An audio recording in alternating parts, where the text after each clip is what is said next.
বুধবাৰে ৰাজ্যৰ ভিন্ন প্ৰান্তত পালন কৰা হয় মিচিং জনজাতীয় লোকসকলৰ পৰম্পৰাগত কৃষি ভিত্তিক উৎসৱ আলি আই লৃগাং।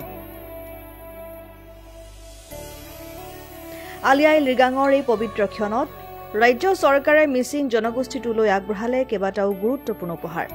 ৰাজ্য চৰকাৰে ঘোষণা কৰিলে ৰাজ্যৰ বিদ্যালয় পৰ্যায়ত সুবিধা থাকিব মিচিং ভাষাত অধ্যয়নৰ সুবিধা।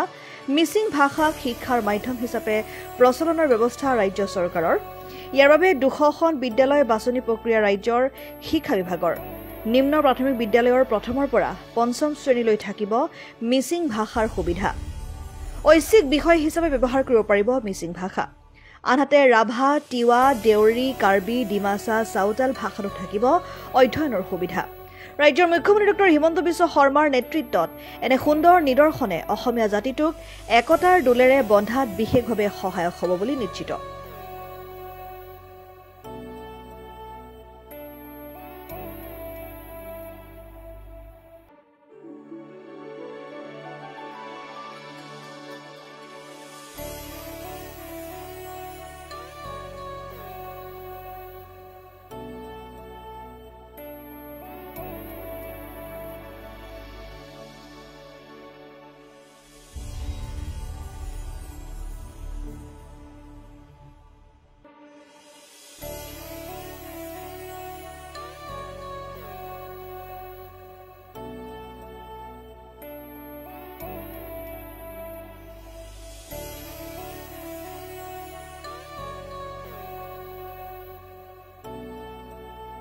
News desk report, democratic Assam.